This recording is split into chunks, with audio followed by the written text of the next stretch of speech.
Hi guys, welcome back to my channel.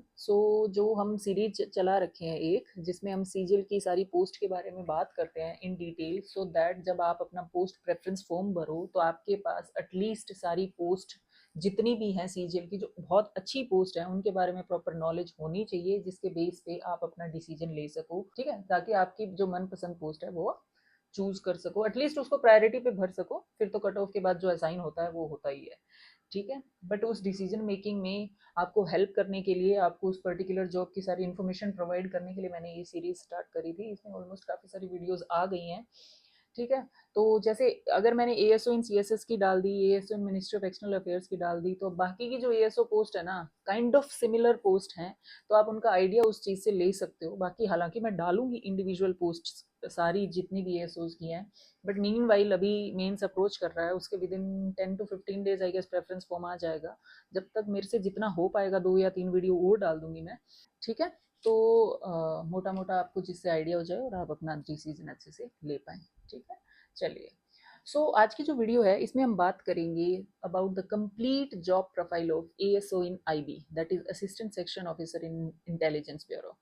ठीक है, ये बहुत ही प्रेस्टिजियस डिपार्टमेंट है ना।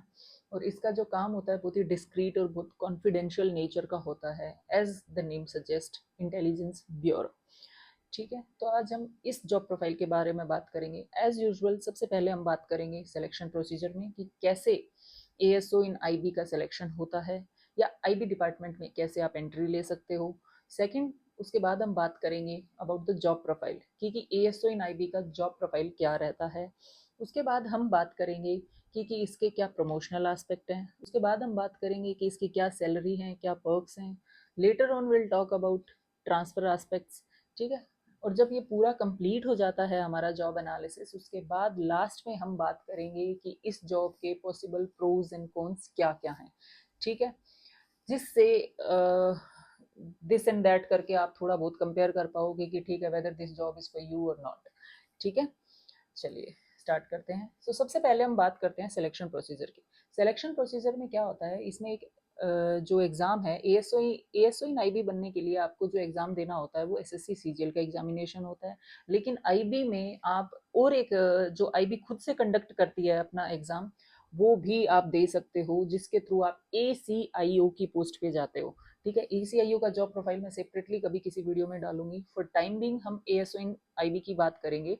बट आईबी में सीजीएल के थ्रू अगर आप एंटर कर रहे हो तो वो एएसओ की पोस्ट पे होगा, और अगर आप डायरेक्ट रिक्रूटमेंट पे जा रहे हो तो वो एसीआईओ की पोस्ट पे रिक्रूट करते हैं।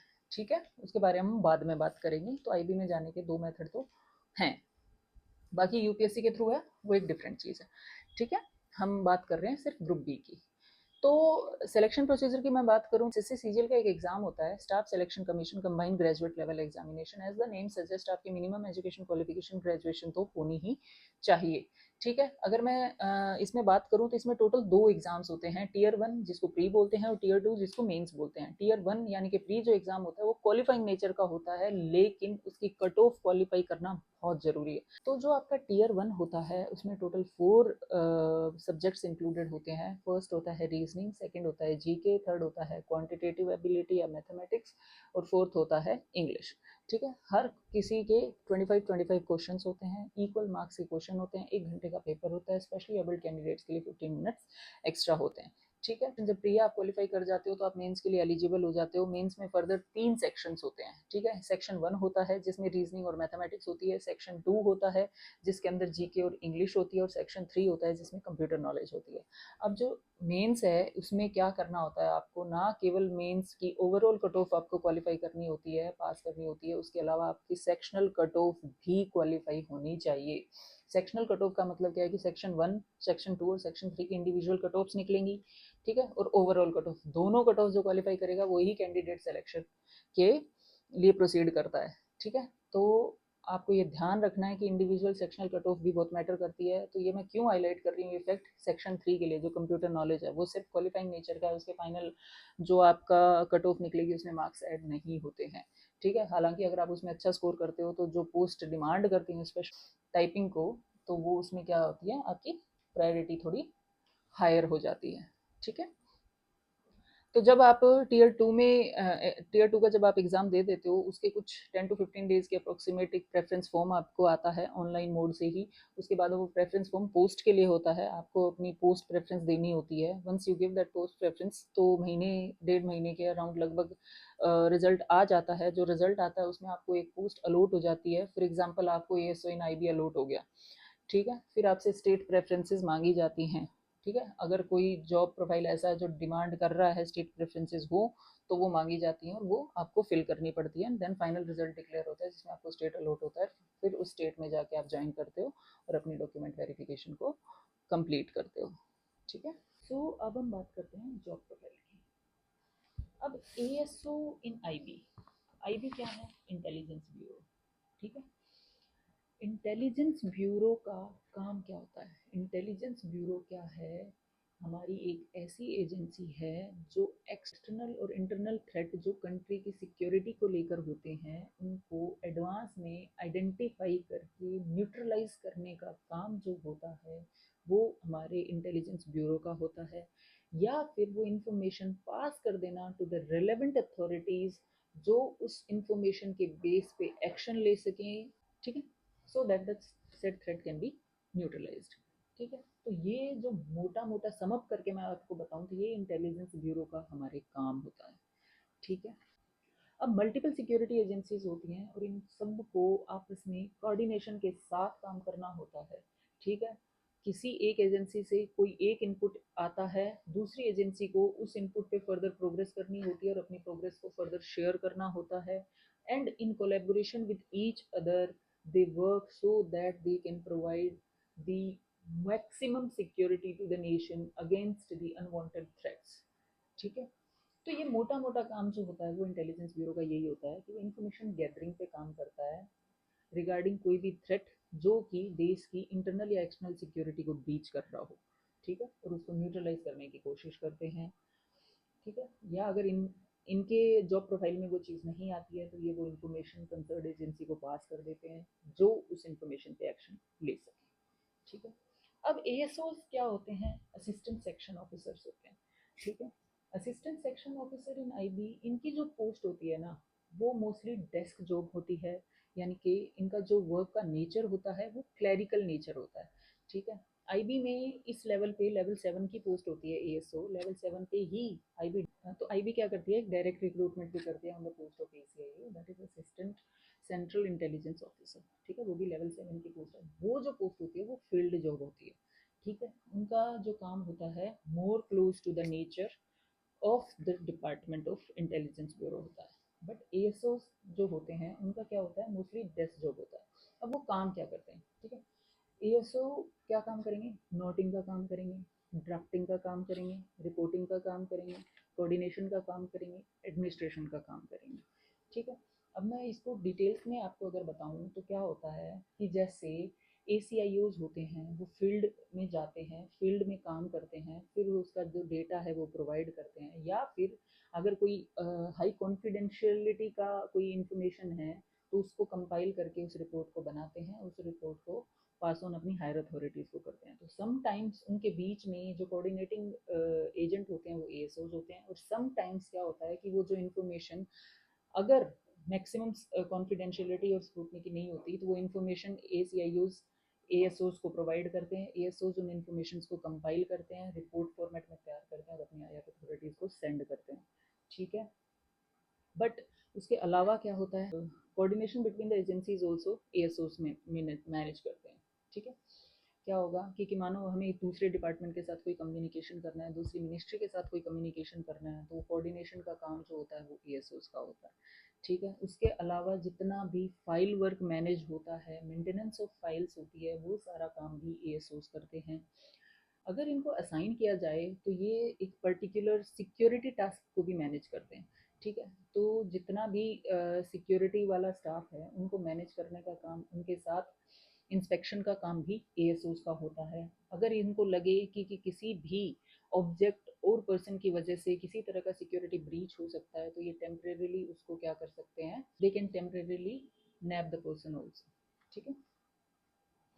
तो ये इनके जॉब प्रोफाइल में आता है, ठीक है। उसके अलावा क्या आता है? जैसे मानो कि ये हुआ कि इनके वर्क प्रोग्रेस पे कोई रिपोर्ट मांगी गई, ठीक है, तो according to rules and regulation उस रिपोर्ट को प्रिपेयर करना इनका काम होता है। फिर ये अपनी सुपीरियर अथॉरिटी यानी कि समटाइम्स एसओज होते हैं, कई बार ये हायर अथॉरिटीज़ के साथ भी एसओज पोस्ट होते हैं, उनके जो ऑफिस हैं उनके काम में कोऑर्डिनेशन के लिए, ठीक है।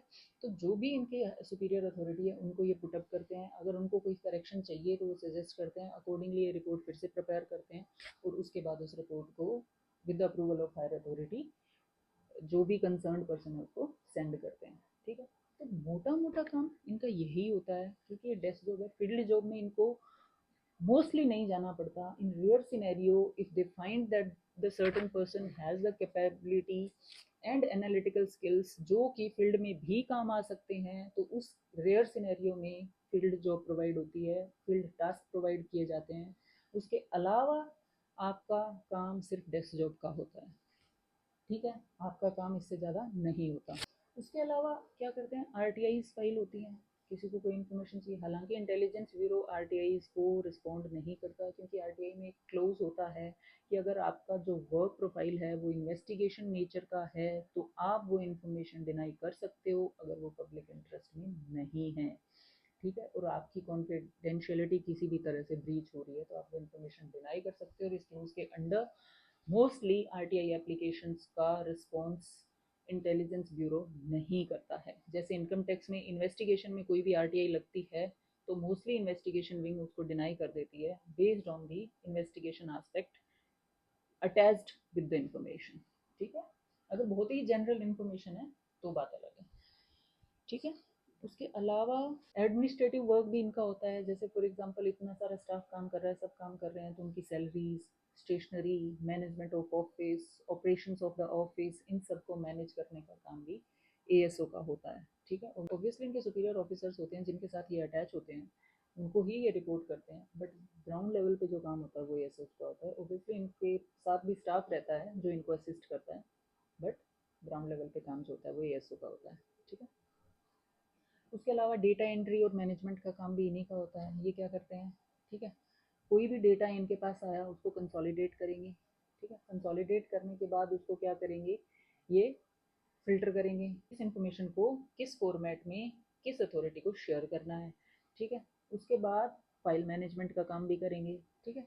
उसके बाद कॉन्फिडेंशियलिटी को भी मैनेज करना पड़ेगा अकॉर्डिंगली उस डेटा के साथ जो एसोसिएट होती है उसको भी, ठीक है। तो एएसओ इन आई भी हालांकि डेस्क जॉब है, मोस्टली ये कॉन्फिडेंशियल जो असाइनमेंट्स होते हैं जो कि फील्ड में होते हैं उनके साथ असाइन नहीं होते, फिर भी ये जॉब डिमांड करती है कि आप कॉन्फिडेंशियलिटी को मेंटेन करें। आप अपने जॉब के बारे में अपने घर पे अपने दोस्तों से अपने रिश्तेदारों से किसी से बात ना करें, ऐसी आपको गाइडलाइंस दी जाती हैं, ठीक है। इसीलिए इस पर्टिकुलर जॉब का ऑनलाइन बहुत ज़्यादा डेटा अवेलेबल नहीं है, only here and there general और वेग इंफॉर्मेशन अवेलेबल है, ठीक है। तो so don't go deeper into this, because इसकी कोई भी इंफॉर्मेशन जो लेजिट हो वहाँ से नहीं आ रही है, ठीक है। मोटा मोटा बस आप इसका जॉब प्रोफाइल पढ़ सकते हो, देख सकते हो, बस यही है, इससे ज़्यादा इसमें नहीं घुस सकते आप। बट एएसओ की जो प्रोफाइल है वो मोस्टली जैसे एसएस होता है वैसा ही होता है, क्योंकि इनका काम सिमिलर होता है। बस फ़र्क ये होता है कि कॉन्फिडेंशियलिटी जो होती है वो मेंटेन करनी पड़ेगी, क्योंकि उस डिपार्टमेंट का काम ऐसा है जो देश की सिक्योरिटी इंटरनल और एक्सटर्नल दोनों के साथ डील करता है। उस केस में आप किसी भी डेटा ब्रीच के लिए रिस्पॉन्सिबल नहीं हो सकते, ठीक है। तो ये ही है मोटा मोटा एएसओ इन आईबी के बारे में। इसमें बहुत ज़्यादा कुछ बताने के लिए है नहीं है, but still based on the information that I provided to you, अगर आपको कोई भी प्रॉब्लम है तो आप कमेंट सेक्शन में मुझे बताइए, आई रिस्पॉन्ड टू दैट, ठीक है। चलिए, अब अगर मैं प्रमोशंस की बात करूँ तो प्रमोशंस क्या होते हैं, ये एएसओ क्या है, ग्रुप बी की पोस्ट है, लेवल 7 की पोस्ट है, 4600 ग्रेड पे की पोस्ट है, ठीक है। वहाँ से जो आपका नेक्स्ट प्रमोशन होता है वो एसओ की पोस्ट पे होता है। एसओ क्या होता है, सेक्शन ऑफिसर होता है। सेक्शन ऑफिसर की पोस्ट 4800 ग्रेड पे प्रमोशन होता है, ठीक है। उसमें अप्रोक्सीमेटली 10 ईयर्स का टाइम आपको लग जाता है एएसओ से एसओ प्रमोट होने में, और वो भी माइंड यू वो भी फिक्स टाइम नहीं है, उससे भी ज़्यादा लग सकता है। एसओ से जो आपका नेक्स्ट प्रमोशन होता है वो किस पे होता है, असिस्टेंट डायरेक्टर एडी की पोस्ट पे होता है। अगेन उसमें भी 9 to 10 ईयर्स मिनिमम टाइम तो लगता ही है, मैक्सिमम कितना भी लग सकता है, ठीक है। और एडी से नेक्स्ट प्रमोशन जो होता है वो जेडीडी की पोस्ट पे होता है, जैसे जॉइंट डेप्यूटी डायरेक्टर, ठीक है। तो उस तक जाने के लिए फिर से आपको 8 से 10 साल का टाइम लगता है, और वो मिनिमम टाइम है, ठीक है। मैक्सिमम कितना भी लग सकता है। जेडीडी से आप डीडी बनते हो, डेप्यूटी डायरेक्टर, उसमें 4 से 5 साल तक का टाइम आपको लगता है। तो मैक्सिमम जो कैंडिडेट एएसओ से शुरू करते हैं वो डीडी तक की पोस्ट तक ही जा पाते हैं, ठीक है। बहुत ही रेयर सिनेरियोज होते हैं जो उससे भी फर्दर प्रमोशन के लिए वो जाएँ, ठीक है, जहाँ पे वो जेडी बनते हैं, बट ऐसा होता नहीं है, मोस्टली नहीं होता है। अगर आप कुछ ज़्यादा ही यंग एज पे स्टार्ट करते हो और टाइमली प्रमोशन समहाउ हो जाता है तो उस केस में पॉसिबल है, ठीक है। उसके अलावा डिपार्टमेंटल एग्जाम ऑब्वियसली इसमें भी होते हैं। जब आप एएसओ से एसओ प्रमोट होते हैं तो डिपार्टमेंटल एग्जाम को आपको क्वालिफाई करना ज़रूरी है। बिना डिपार्टमेंटल एग्जाम क्वालिफाई करे तो आपका प्रमोशन नहीं होगा, ठीक है। तो डिपार्टमेंटल एग्जाम एज यूजुअल इसमें भी ज़रूरी है, ठीक है। चलिए, अब अगर मैं सैलरी की बात करूँ, ठीक है, तो सैलरी क्या है, ये 4600 ग्रेड पे की पोस्ट है, तो बेसिक सैलरी वही 44,900 रुपीज़ होगी। वो ही इसमें DA 53% के रेट्स हैं एज ऑन, तो वो एज ऑन रेट तो वो ऐड हो जाएगा। उसके बाद फिर HRA 30% का रेट है वो ऐड हो जाएगा, एक्स सिटी में 30% है, ठीक है, वो ऐड हो जाएगा। उसके बाद आपके टीपीटी अलाउंसेस ऐड हो जाएंगे। उसके अलावा जो आईबी में एएसओज होते हैं उनको 20% स्पेशल सिक्योरिटी अलाउंसेस भी मिलते हैं, 20% ऑफ बेसिक पे, ठीक है, यानी कि 44,900 का 20% मिलेगा, ठीक है। जो कैलकुलेशन आपकी स्क्रीन पे आप वो देख सकते हैं, जो 20% जो स्पेशल अलाउंसेस मिलते हैं वो बेसिक पे के मिलते हैं, ठीक है। उसके अलावा क्या होता है, 12 महीने के, जैसे 1 ईयर में 12 मंथ्स होते हैं, बट जो एएसओज इन आईबी होते हैं उनको 13 मंथ्स की सैलरी मिलती है 1 साल के अंदर। तो 1 मंथ एक्स्ट्रा की सैलरी मिलती है, plus per month 20% extra special security allowances मिलते हैं, ठीक है।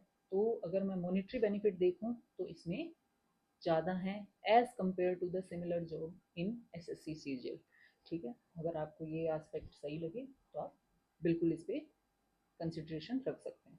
उसके अलावा अगर मैं पर्क्स की बात करूँ तो पर्क्स सिमिलर होते हैं बाकी सेंट्रल गवर्नमेंट के अकॉर्डिंग, एम्प्लॉयज़ के तरह ही, जैसे इनको भी CGHS एक्सेस होता है सेंट्रल गवर्नमेंट हेल्थ स्कीम्स का। उसके अलावा इनको भी क्वार्टर एक्सेस रहता है, ठीक है, या यूँ कह दूँ अकोमोडेशन एक्सेस रहता है। उसके अलावा इनको भी CCAs, हॉस्टल अलाउंसेस एट्सेट्रा जो भी सारी सेंट्रल जॉब्स में होता है वो भी इनको रहेगा, उसके लिए भी एंटाइटल्ड है। बोनस जो मिलता है वो भी इनको मिलेगा, उसके लिए भी एंटाइटल्ड है। उसके अलावा LTC STCs के लिए भी एंटाइटलमेंट होती है। LTC क्या है, लीव ट्रैवल कंसेशन, STC क्या है, होम ट्रैवल कंसेशन। मान लो कि अगर मैं दिल्ली की नेटिव नहीं हूँ, दिल्ली से बाहर की हूँ, दिल्ली में मैं पोस्टेड हूँ, तो दिल्ली से अपने घर जाने और आने का किराया जो भी एयर ट्रैवल 2 के लिए शायद हम एलिजिबल होते हैं लेवल 7 पे, तो सेकंड टीयर का हम मुझे मिल जाएगा, ठीक है, साल में एक बार। LTC क्या होता है, लीव ट्रैवल कंसेशन, कहीं भी आप घूमने फिरने जा रहे हो तो स्टार्टिंग के 8 ईयर्स में तो आपको 2 साल में एक बार मिलता है, उसके बाद एक ब्लॉक ईयर में एक बार मिलता है, ठीक है। तो वो भी आप अवेल कर सकते हो। अगर आपको किसी ऐसी जगह घूमने जाना है जहाँ रेल कनेक्टिविटी है तो आपको AC2 टीयर मिलेगा, और किसी ऐसी जगह घूमने जाना है, फॉर एग्जाम्पल अंडमान निकोबार घूमने आप जा रहे हो तो वहाँ पे ऑब्वियसली रेलवे कनेक्टिविटी नहीं है, तो आपको जो भी आपका एयर फेयर लगता है वो रिम्बर्स पूरा हो जाता है, ठीक है। उसके अलावा पूरे साल में एक बार आप एनुअल हेल्थ चेकअप के लिए भी एलिजिबल होते हो। 2500 टू 3500 के पैकेज में कोई भी एनुअल हेल्थ चेकअप आप करवा सकते हो कहीं से भी, और उसके बिल जाके अगर आप लगा दोगे तो मिल जाएगा। उसके अलावा ब्रीफ केस अलाउंसेस जो सारे गवर्नमेंट एम्प्लॉइज को रहते हैं वो इनको भी रहेंगे। ब्रीफ केस अलाउंसेस जो एट प्रेजेंट है वो अप्रोक्सीमेटली 4500 रुपीज़ के अराउंड है, जो कि 3 साल में एक बार आप अवेल कर सकते हो, ठीक है। तो ये सारे पर्क्स हैं जो कि सारे ही सेंट्रल गवर्नमेंट एम्प्लॉइज़ को मिलते हैं, ऐसा नहीं है कि सिर्फ इसी जॉब में है, ठीक है। बाकी अगर कोई फील्ड जॉब एसोसिएटेड है, जैसे inspector of income tax field job है, तो उनको पेट्रोल अलाउंसेस भी मिलते हैं 30 लीटर्स ऑलमोस्ट, ठीक है। तो वो भी एक चीज़ है। तो ये तो था सैलरी और पर्क्स के बारे में। अब अगर मैं ट्रांसफर्स के बारे में बात करूँ तो एएसओ इन आईबी क्या होते हैं, मोस्टली स्टेट कैपिटल में पोस्टेड होते हैं सबसे पहले तो, ठीक है। उसमें भी जो मैक्सिमम पोस्टिंग्स आपकी होती हैं वो दिल्ली में रहती है, ठीक है। अगर आपकी दिल्ली में पोस्टिंग नहीं होती है और कहीं बाहर पोस्टिंग होती है तो वो क्या होगी, मोस्टली टाइम स्टेट कैपिटल में ही होती है, ठीक है। और अगर आप बाहर पोस्ट हो जाते हो और दिल्ली आप आना चाह रहे हो, ठीक है, तो 3 साल बाद आप रिक्वेस्ट डाल सकते हो, 3 साल बाद आपका ट्रांसफ़र हो सकता है। समटाइम्स 4 साल भी लग जाते हैं, समटाइम 5 साल भी लग जाते हैं। तो 3 से 5 साल के बाद आप अगर दिल्ली से बाहर आपकी पोस्टिंग होती है तो दिल्ली आ सकते हो। सिमिलरली अगर आप दिल्ली की इनिशियल पोस्टिंग ले लेते हो तो उसके बाद आपको बाहर भी भेज सकते हैं। बट अगेन जब अगर आपको बाहर भेज देते हैं तो उसके बाद 3 से 5 साल के बाद आप वापसी भी आ सकते हो। ठीक है? तो ये ट्रांसफ़र का इसका इतना सही है। इसमें ऐसा कुछ नहीं है कि आपका ट्रांसफ़र होगा ही नहीं, ऐसा कोई भी सिनेरियो इसमें नहीं है। डेस्क जॉब है, फील्ड जॉब नहीं है, तो कोई भी थ्रेट वाली बात नहीं है। वो भी आप कंसिडर ना करें चाहे। ठीक। उसके अलावा मोस्टली आपकी डेली बेस्ड जॉब ही ये है। ठीक है। तो ये तो सारा का सारा था ASO इन IB के बारे में। ठीक है। जितनी भी इंफॉर्मेशन मैंने आपको दी है वो आपके लिए डिसीजन लेने के लिए बिल्कुल सफिशिएंट है। बट स्टिल अगर आपको कोई भी डाउट है तो आप प्लीज़ कमेंट सेक्शन में अपनी क्वेरी लिख दीजिए, मैं उसको रिस्पॉन्ड कर दूंगी विद इन 24 आवर्स। ठीक है। और अब अगर फाइनली सम अप करने के लिए मैं प्रोज एंड कॉन्स की बात करूँ। ठीक है। तो सबसे पहले अगर मैं प्रोज की बात करूँ तो क्या है, जो इसका वर्क लाइफ बैलेंस है वो डिसेंट है। मैं नहीं कह रही बहुत बढ़िया है, लेकिन मैं नहीं कह रही बहुत ही खराब है। डिसेंट वर्क लाइफ बैलेंस है। कुछ असाइनमेंट्स ऐसे होते हैं जहाँ पे आपके working hours up to 12 hours extend भी हो जाते हैं, लेकिन मोस्टली आप 8 आवर्स की जॉब करके अपने घर चले जाते हो। तो वर्क लाइफ बैलेंस जो है वो डिसेंट है। दूसरी चीज़, मैक्सिमम जो पोस्टिंग होती है आपकी दिल्ली में होती है, तो मेट्रो पोस्टिंग की प्रिविलेज अगर किसी को वो प्रिविलेज लगती है तो वो आपको मिलती है। अगर उसके अलावा बाहर भी जा रहे हो तो मोस्टली कैपिटल सिटीज़ में होती है, यानी कि सिटी पोस्टिंग इसका दूसरा प्रो आप ऐड कर सकते हो अगर किसी को उस चीज़ से फ़र्क पड़ता है तो। ठीक है। उसके अलावा इसमें सैलरी जो होती है वो एक्स्ट्रा होती है, 1 महीने की सैलरी एक्स्ट्रा मिलती है। पर मंथ 20% से स्पेशल सिक्योरिटी अलाउंसेस के नाम पे भी आपको एक्स्ट्रा पेमेंट मिलती है। So which is very very crucial अगर आप मटेरियल बेनिफिट में जाते हो। ठीक है। तो ये बहुत सही है, और वाइट मनी होती है आपकी तो वो मैटर करता है, which makes a substantial difference. ठीक है। तो एक्स्ट्रा सैलरी इसका एक बहुत बड़ा प्रो है अगर आप कंसिडर करना चाहते हो तो। ठीक है। तो उसके अलावा प्रीटी मच सेम ही है, जितने प्रो सबके होते हैं वो इसके भी होते हैं, तो उसमें कोई प्रो वाली बात नहीं है। अगर मैं कॉन्स की बात करूँ तो कॉन्स में क्या है, अगर आप फर्दर स्टडीज़ करना चाह रहे हो ना तो this job is not for you. चाहे 8 आवर्स की जॉब हो वो हैक्टिक हो जाती है, बट स्टिल ऑब्वियसली आपके डेडिकेशन पे डिपेंड करता है। बट मैं अगर एवरेज स्टूडेंट की बात करूँ तो मोस्टली ये डिफ़िकल्ट हो जाता है। बट क्योंकि इसमें कोई सर्टेनिटी नहीं है कि 8 आवर्स की ही जॉब रहेगी, अप टू 12 आवर्स अगर वो खिंच जाती है या ज़्यादा भी खिंच जाती है तो उस केस से आपकी पढ़ाई पर फ़र्क पड़ता है। तो अगर आप फर्दर स्टडीज़ का गोल लेके इस डिपार्टमेंट में जा रहे हो तो this department is not for you. ठीक है। अगर मैं दूसरे कौन की बात करूँ तो जो प्रमोशंस है ना इसके, अगर मैं दूसरे कौन की बात करूँ तो इसमें जो प्रमोशंस हैं वो स्लो हैं, even as compare to CSS भी स्लो हैं। और रेलवेज सबसे फास्ट प्रमोशन ASO के रेलवे में होते हैं, फिर CSS में होते हैं, फिर भी IB इन ASO तो नहीं, ASO इन IB तो नहीं है। इसमें कंपैरेटिवली काफ़ी स्लो प्रमोशंस हैं। ठीक है। तो वो भी एक बड़ा कॉन हो जाता है अगर आप करियर ग्रोथ को देख रहे हो, क्योंकि जो जॉब प्रोफाइल है वो तो आपका डेस्क जॉब प्रोफाइल है। तीसरा, अगर फ़ोन की मैं बात करूँ तो इसमें जो वर्क नेचर है वो बड़ा मोनोटोनस नेचर का होता है। मोनोटोनस यानी कि आपको ज़िंदगी भर वही ड्राफ्टिंग, नोटिंग, रिपोर्टिंग, कोऑर्डिनेशन यही करना है, एक्सेप्ट रेयर केसेस जहाँ पे मे भी आपको फील्ड जॉब दे दी जाए, which is very very rare scenario. ठीक है। तो अगर आप उस चीज़ के लिए रेडी हो तो गुड है, लेकिन अगर आपको मोनोटोनस वर्क से प्रॉब्लम है so this job is not for you. ठीक है। इस बात का भी आपको ध्यान रखना है। उसके अलावा जो इसमें पोस्टिंग्स होती हैं वो मैक्सिमम दिल्ली में, उसके अलावा स्टेट कैपिटल्स में होती है, यानी कि सिटी पोस्टिंग, दैट टू अच्छी सिटीज़ में पोस्टिंग होती है। तो यानी कि वहाँ पे कॉस्ट ऑफ लिविंग होती है ना, वो भी हाई रहेगी। ठीक है। तो अगर किसी को इस बात से फ़र्क पड़ता है कि उसको मैक्सिमम सेविंग्स में डालना है या कुछ फैमिली रिस्पॉन्सिबिलिटीज़ हैं जिसको कंप्लीट करना है, तो वो अपनी ये कैलकुलेशन ज़रूर कर ले कि क्या सैलरी उसको मिलने वाली है प्लस क्या लिविंग कॉस्ट उसको रहने वाली है। ठीक है। इनिशियली हम क्या सोचते हैं, एज ए बैचलर तो हम आराम से मैनेज कर लेते हैं, बट जब आप फैमिली में इन्वॉल्व हो जाते हो, जब आपकी फैमिली इंक्लूड हो जाती है तो आपका जो खर्चा है वो बहुत बढ़ जाता है। तो आप प्लीज़ इस चीज़ को ध्यान में रख के भी अपनी जॉब का डिसीजन लीजिए। ठीक है। That's it. उसके अलावा इसके कोई और फ़ोन है नहीं है, ठीक है। तो ये तो सारा का सारा था AS1 IB के बारे में। होपफुली जितनी इन्फॉर्मेशन आपको अपना डिसीजन मेक करने के लिए रिक्वायर्ड है उतनी इन्फॉर्मेशन मैंने आपको प्रोवाइड करी हो। बट स्टिल अगर आपको इसके बारे में कोई और इन्फॉर्मेशन चाहिए या किसी तरह का कोई और क्वेश्चन है या किसी तरह की क्वेरी है, आप प्लीज़ कमेंट सेक्शन में लिख दीजिए, मैं उसको रिस्पॉन्ड कर दूंगी विदिन 24 आवर्स, ठीक है। एंड अगर आपको इस चैनल का कंटेंट समझ में आ रहा है, उसको देख के आपको इन्फॉर्मेशन मिल रही है जो आपको चाहिए, आपके डाउट्स क्लियर हो रहे हैं, and if you like the content please do share and subscribe to the channel. Thank you so much for listening guys. Bye bye.